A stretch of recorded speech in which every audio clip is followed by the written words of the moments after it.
1978 April 12వ తేదీన భారతదేశంలోనే తొలిసారి డబుల్ డెక్కర్ ట్రైన్ని ప్రవేశపెట్టింది భారతీయ రైల్వే. ముంబై నుండి పూణే వరకు రాకపోకలు సాగించే ఈ రైలుకు జనతా ఎక్స్ప్రెస్ అని నామకరణం చేశారు. ఆ తరువాత ఇదే రైలుకి సింహగఢ్ ఎక్స్ప్రెస్ అని పేరు మార్చారు.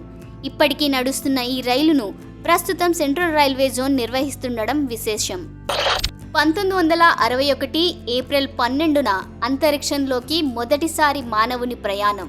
ఏప్రిల్ 12వ తేదీన అంతర్జాతీయ మానవ అంతరిక్ష యాత్రా దినోత్సవంగా జరుపుకుంటున్నాం. 1961 సంవత్సరంలో ఏప్రిల్ 12వ తేదీన అప్పటి సోవియట్ యూనియన్ వ్యోమగామి యూరీ గెగరిన్ తొలిసారిగా అంతరిక్షంలోకి ప్రయాణించిన తొలి మానవునిగా చరిత్ర సృష్టించారు. వోస్టోక్ 1 అనే అంతరిక్ష నౌకలో ఆయన నింగికెగిసిన నాటికి యూరీ గెగరిన్ వయసు 27 సంవత్సరాలు. అంతరిక్షంలోకి ప్రయాణించే రేసులో అప్పట్లో అమెరికా మీద సోవియట్ యూనియన్ విజయం సాధించింది. అంతరిక్ష ప్రయాణం చేసి దిగ్విజయంగా తిరిగి వచ్చిన యూరీ గెగరిన్ రష్యా దేశానికి హీరోగా ప్రఖ్యాతి పొందాడు. ఆ తరువాత యూరీ గెగరిన్ భారత్తో సహా అనేక దేశాలలో పర్యటించారు. తన 34వ ఏట 1968 మార్చి 27వ తేదీన ఒక టెస్ట్ ఫ్లైట్ నేలకూలిపోవడంతో యూరీ గెగరిన్ ప్రాణాలు కోల్పోయాడు. ఏప్రిల్ 12, 1981లో స్పేస్ షటిల్ కొలంబియాని ప్రయోగించిన NASA. American space agency NASA తొలి స్పేస్ షటిల్ కొలంబియాని ఏప్రిల్ 12, 1981లో ప్రయోగించింది. ఈ స్పేస్ షటిల్లో 3 సిబ్బంది అంతరిక్షయానం చేయడం విశేషం.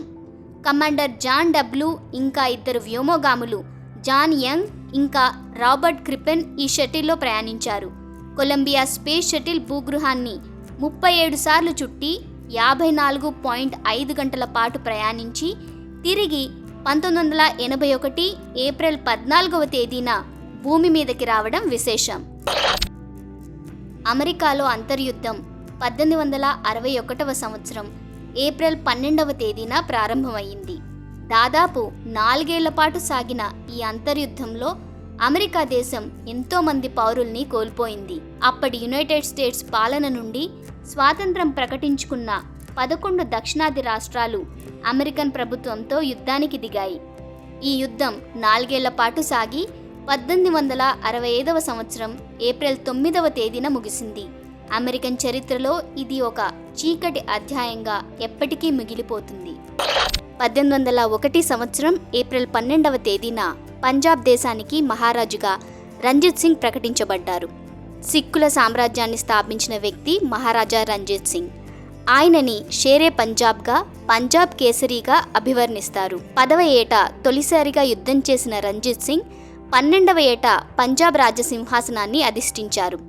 ఇప్పటి పాకిస్తాన్లోని లాహోర్ని ఆనాడు రంజిత్ సింగ్ గెలిచి లాహోర్ని తన రాజధానిగా చేసుకుని పరిపాలించారు. కాశ్మీర్ని ఆఫ్ఘన్ల నుండి గెలిచి తన సిక్కు సామ్రాజ్యాన్ని ఆఫ్ఘనిస్తాన్ వరకు విస్తరించారు. మహారాజా రంజిత్ సింగ్ స్థాపించిన సిక్ ఖల్సా సైన్యం భారతదేశంలోనే అత్యుత్తమ సైన్యంగా ఆనాటి బ్రిటిష్ ప్రభుత్వం ప్రశంసించింది.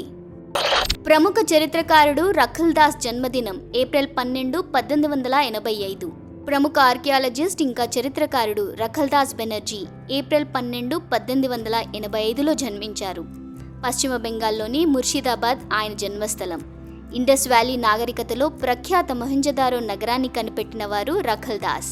కోల్కత్తాలోని ప్రెసిడెన్సీ కాలేజీలో 1907వ సంవత్సరంలో హిస్టరీలో బ్యాచిలర్ డిగ్రీని పొంది 1911లో యూనివర్సిటీ ఆఫ్ కోల్కత్తా నుంచి ఆనర్స్ పట్టా సంపాదించారు రఖల్దాస్. కోల్కత్తాలో 1910 సంవత్సరంలో ఇండియన్ మ్యూజియంలో ఉద్యోగిగా చేరి హరప్పాలోని ఇండస్ వ్యాలీ నాగరికత తవ్వకాలు జరిపించారు. భారతీయ పురావస్తు చరిత్రలో మొహంజదారో ఆవిష్కరణ అత్యంత గొప్ప పరిణామంగా పరిగణిస్తారు.